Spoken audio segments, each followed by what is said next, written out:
सुनील मानी साहब, बहुत बहुत शुक्रिया प्रोग्राम में वक्त देने का। मानी साहब, ये बताइएगा कि इस टैक्स लगने के बाद, सुपर टैक्स के बाद, कितनी गाड़ियां महंगी हो सकती हैं? बहुत शुक्रिया रसुल्ला साहब आपके बुलाने का। अगर देखा जाए डायरेक्टली, मुझे तो कोई रीजन ही नजर आती कि गाड़ी महंगी होगी, बिकॉज जो सुपर टैक्स मुझे अभी तक समझ आया है वो तमाम जिन भी सनतों पे लगा है वो उनके प्रॉफिट पे टैक्स लगा है, ना कि उनकी प्रोडक्शन पे या उनकी सेल पे। और अगर आप फाइनेंशियल रिजल्ट देखें, मैं टोयोटा इंडस के फाइनेंशियल रिजल्ट देख रहा था, तो वो 5 मिलियन थाउजेंड जो है ना वो रुपीज इन टर्म में थे, जो कि सितंबर 2021 का था। और उसके जो है एबिटा जिसको आप बोलते हैं, earning before income and taxes, ये वो है। और टैक्सेस काट के भी वो पिछले साल को अगर आप 2020 के सितंबर से उसको कंपेयर करेंगे तो 3 गुना ज्यादा प्रॉफिट था। सिमिलरली बाकी भी जो कंपनियों अगर आप देखें, तो अगर किसी का प्रॉफिट जो उन्होंने लगाया है, अभी सुपर टैक्स लगाया है, तो वो प्रॉफिटेबिलिटी उनकी कम हो सकती है बाय 1%, बट मुझे नहीं लगता कि उससे कोई प्राइस इंक्रीज की रीजन बनती है। हैविंग सेड दैट, मुझे इस तरीके से इख्तलाफ जरूर है कि आज सुपर लगाया है, कल सुपर डुपर लगा देंगे, कल सुपर से ऊपर लगा देंगे, तो ये इंडस्ट्री के लिए वैसे गलत होता है कि आपके अंदर प्रेडिक्टेबिलिटी नहीं होती। बट गाड़ियों की प्राइसेस मुझे नहीं लगता कि इससे ऊपर जा सकती हैं। यानी किसी कैटेगरी की गाड़ी में इजाफा नहीं हो सकता, क्योंकि इंपोर्टेड गाड़ियां तो ऑलरेडी बंद हैं, अभी आजकल नहीं आ रही हैं। देखिए, इंपोर्टेड बंद है। लोकल कंपनियां, अगर आप इनकी फाइनेंशियल स्टेटमेंट देख लें, ज्यादातर लिस्टेड कंपनीज हैं, they make millions of rupees profit. तो प्रॉफिट के अंदर अगर 1% कम हो जाएगा, तो उस लिहाज से, तो टैक्सेशन के लिहाज से वाइज स्टेप है गवर्नमेंट का कि टैक्सिंग द रिच पीपल और the companies who are making money. But वो ये कह रहा हूँ कि अगर वो बजट के साथ बता दें या पहले से बता दें, वो ज्यादा बेहतर है, बजाय इसके कि ओवरनाइट जो है डिसाइड करें कि आज सुपर लगाना है, कल सुपर से भी ऊपर लगाना है। वो इस तरह की जो होते हैं ना मैयर्स, वो वैसे जनरली बिजनेस फ्रेंडली नहीं समझे जाते। मैं सब बाद लोगों का ख्याल है कि जो इम्पोर्टेड गाड़ियाँ हैं उन पर बैन लगने से रेवेन्यू हमारा कम हुआ है, बिज़नेस के मौके कम हुए हैं, गाड़ियों की कीमतें ऊपर गई हैं। आप इससे इत्तेफाक करते हैं? सर, अभी तो देखें हमारी जो सूरत हाल है मुल्क की, अगर हम हकीकत की बात करें, इंपोर्टेड गाड़ी छोड़े, जो लोकल गाड़ी है उसकी जो सीकेडी किट्स जिसको बोलते हैं, जो कि गाड़ी बनाने के लिए आती हैं, उनकी एलसी नहीं खुल रही तकरीबन।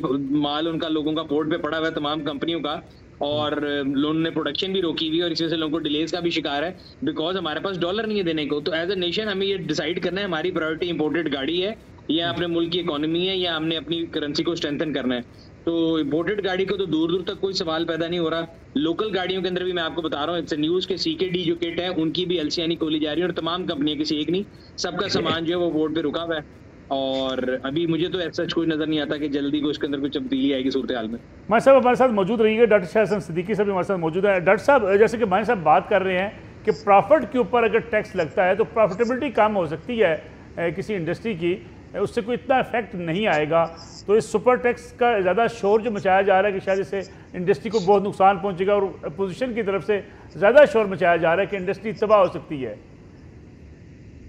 देखिए, आपसे अभी चंद मिनट पहले यही बात मैं कर रहा था कि ये कोई इतना इम्पोर्टेंट चीज़ नहीं है। हाँ, मुझे ऐसा लगता है कि कुछ चीज़ों में जो हमारा ग्रोथ रेट है थोड़ा सा लार्ज स्केल मैन्युफैक्चरिंग का कम हो सकता है, लेकिन मैंने जो लफ्ज़ इस्तेमाल किया था कि इससे एतमाद का बहरान पैदा हो रहा है, ये सही तरीका नहीं है टैक्सेशन का इस तरह की कैफियत में करना। और वही चीज़ आपके मेहमान साहब कह रहे हैं, मैं 100% एग्री करता हूँ। देखिए, बात यह है कि अगस्त से अब तक 11 महीने में हमारे जो रिजर्व्स हैं स्टेट बैंक के, वो 20 अरब डॉलर से कम होकर 8.2 अरब डॉलर तक रह गए। तो आपके पास पैसा कहाँ है? आपके पास तो पैसा ही नहीं है कि इंपोर्टेड अशिया को इस किस्म की करें। दूसरा ये कि पेट्रोल की कंजम्पशन का भी मसला है। तो लेकिन बैंक्स जो हैं अपना मुनाफा बढ़ाने के लिए बेतहाशा कर्जे दे रहे हैं कि जनाब आप गाड़ियाँ खरीद लें। तो ये जो गठजोड़ है हमारे, ये इसको तोड़ना होगा। क्यों? ये हमारी प्रायोरिटी क्यों है गाड़ियों की? हमारी प्रायोरिटी तो बहुत सारी दूसरी चीज़ें हैं, उसकी तरफ तवज्जो नहीं है।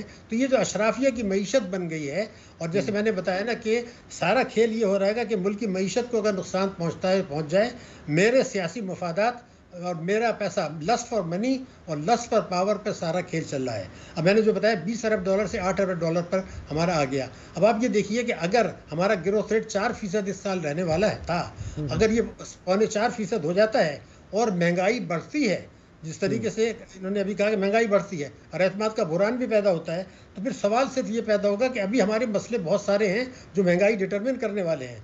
जैसे मैंने आपसे कहा कि ये 182 से 212 पे चला गया था, और हमारा रुपया जो है जिस दिन इमरान साहब की हुकूमत बरतरफ हुई थी वो 182 रुपये था, अब 212, यानी 30 रुपये। ये तारीखी चीज़ हुई है, इसमें सट्टेबाजी भी है, आर्टिफिशियलिटी भी है। तो क्या IMF हमें इजाज़त देगा कि हम इसको अपनी हकीकी सतह पर ले आएँ? हकीकी सतह होगी 182 से 185, लेकिन IMF ये कहते हैं हम स्टेट बैंक से मामला तय करेंगे। और स्टेट बैंक में उन्हीं का आदमी बैठा हुआ है, पहले गवर्नर साहब थे, वो रिटायर हो गए, वो अपने एक असिस्टेंट को लाए थे। ये हुकूमत अभी तक उनके ऊपर इसरार कर रही है, पता नहीं वो दबाव तो नहीं है कि इन्हीं को 5 साल और रख दें। तो ये तो हमारी बात सुनेंगे नहीं वजारत ख़जाना की। तो अगर 185 से ऊपर जितने भी रेट होगा वो मईशत के लिए तबाहकुन होगा, लेकिन फैसला IMF ने करना है और जो हमारे डिप्टी गवर्नर है जिनको शायद अभी तक वो गवर्नर बना के रखना है। तो इन सारों का तो खेल तो चल रहा है ना। मैंने जैसे आपसे बताया कि फ्रेंड्स ऑफ पाकिस्तान जो था, मैंने कोई 2 दर्जन दफ़े लिखा है, अपनी किताब में भी लिखा है कि इसका बयानिया पाकिस्तान की तारीख का सबसे बड़ा धोखा था। अब 14 साल के बाद न्यू ग्रेट गेम के पर हम आ गए। ये 14 साल में वो हमने सफ़र तय कर लिया। क्यों तय किया कि 2021 में हमारी जो टीम थी खजाना की या खारजा की, वही थी जो कि फ्रेंड्स ऑफ पाकिस्तान की टीम थी। तो ये क्या सब इत्तेफाक था कि ये सब हमारे फैसले थे? क्या जो मईशत में बुरान है हमारा फैसला है? क्या 2 महीने इस हुकूमत ने लगा दिए IMF के साथ मामला तय करने में? क्या ये हमारा फैसला था कि आप 2 महीने तय ना करें? एक बात मैं आपको कंक्लूडिंग इसमें बता दूं कि देखिए, आप अभी कहा गया कि ये IMF का बजट है, ठीक है, लेकिन मुझे ये बताया जाए कि IMF से आपके मुज़ाकरात हो चुके थे। आपने कहा 580 अरब रुपये सूबे फाजिल देंगे, तो पंजाब ने भी नहीं दिया जहां आपकी हुकूमत है। 2300 अरब का झटका लग गया, तो IMF ये नहीं कहेगा कि भाई ये कैसे पूरा होगा। दूसरा ये था कि एक फिगर मैं दे रहा हूँ, 9000 अरब रुपए का रेवेन्यू का हदफ है इसमें बजट के अंदर। उसमें से जो है 4100 अरब रुपए सूबों को चला गया। अब आपके पास बचते 4900 अरब और दफार सूद में चाहिए 5000 अरब। तो वो ये कह रहा है IMF कि भाई ये चलेगा कैसे, आपका मुल्क कैसे चलेगा? तो ये बजट बनाते वक्त आपको एहसास नहीं था कि IMF इसकी स्क्रूटनी करेगा?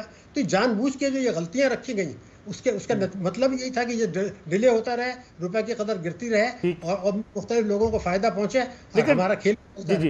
लेकिन डॉक्टर साहब, ये जो स्टॉक मार्केट सुपर क्रैश कर गई, ये हुई क्रैश या कराई गई? ये कोई अहमियत नहीं है। मैं आपको बता रहा हूँ, 2-3 दिन में आप देखेंगे ये वापस आ जाएगी। ये खेल चलता है, पाकिस्तान में चलता रहता है। ना आम आदमी का इससे कोई ताल्लुक है, ना इसका मईशत से ताल्लुक है। मेरा अपना ख्याल ये है कि विद इन फ्यू डेज ये वापस आ जाएगी। तो ये खेल है, चल रहा है। बहुत चंद लोग हैं इसमें फैसला करते हैं, चंद दर्जन। तो मुझे इसकी फिक्र नहीं है। मुझे मईशत की फिक्र है, मुझे डॉलर की कदर की फिक्र है, मुझे महंगाई की फिक्र है, मुझे पाकिस्तान की खुद मुख्तारी की फिक्र है, मुझे इन चीज़ों की फिक्र है कि हम किधर जा रहे हैं, हमारी सलामती को क्या होगा। क्या कौमी सलामती कमेटी जो पाकिस्तान की है उसको ये एहसास है कि ये सब रुपए की कदर किस तरह गिराई गई? 60 रुपया अगर ये गिर गया है, मुख्तसर अरसे में रिजर्व गिर गए हैं। महंगाई जनवरी इसमें 5.7 थी, अब ये यहाँ पर आ गई खित्ते में सबसे ज़्यादा। तो अब खेल तो ये हो रहा है कि ये चीज़ें जो है ये हमें कहाँ लेके जा रही हैं। ये एतमाद का जो बुरान है, आवाम की जो तकालीफ है, इससे सलामती को जो खतरा होगा, तो क्या हमारी कैसे निपटेंगे? बिल्कुल सुनील माहिर साहब, अगर जिस तरीके से हमारे यहाँ मोनोपोली है लोकल गाड़ियों की, इंपोर्टेड गाड़ियाँ बंद होती हैं, तो क्या गाड़ियों की जो लोकल मैन्युफैक्चरिंग है उनकी क्वालिटी, फिर उनकी कीमत पे असरात नहीं पड़ेंगे? नहीं सर, मुझे नहीं लगता नसरुल्लाह साहब। रीजन ये है कि अगर आप बात करें आज से तकरीबन 10 साल पहले की, तो हमारे पास 3 कंपनियां थी। आज हमारे पास 13 कंपनियां हैं और कंपटीशन भी है। हमने देखा पाकिस्तान वो मुल्क है जहाँ पे गाड़ियों के अंदर आपको सीट बेल्ट और लेफ्ट का जो रियर व्यू मिरर है वो भी एज ऑप्शन दिया जाता था जब।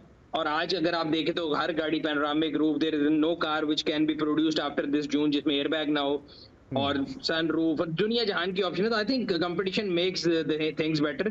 बट जो जहांगीर साहब ने बोला, मुझे सबसे ज्यादा बड़ा इशू ये है कि गवर्नमेंट कोई भी पॉलिसी लाती है, बेशक वो ऑटो रिलेटेड हो, बेशक वो फाइनेंसिंग रिलेटेड हो, बेशक वो टैक्सेशन रिलेटेड हो, it has to be a single unified policy and you have to stand by it. हमारे यहाँ होता ये है कि हर 2 महीने बाद, हर 3 महीने बाद एक नई पॉलिसी आती है। जैसे आपने बताया इंपोर्टेड गाड़ी के ऊपर बैन, आपको याद होगा पिछले साल जब जून में नई ऑटो पॉलिसी आई थी तो उन्होंने कहा कि जी हम इलेक्ट्रिक गाड़ियों की यहाँ पे रेल पेल कर देंगे। 3 महीने बाद पता लगा इलेक्ट्रिक गाड़ियों के ऊपर टैक्स बढ़ा दिया गया। फिर 1 महीने बाद स्टेट बैंक को याद आया कि हमने पूर्तईश अशिया पे पैसा नहीं खर्चना, उन्होंने लीजिंग को मुश्किल बना दिया।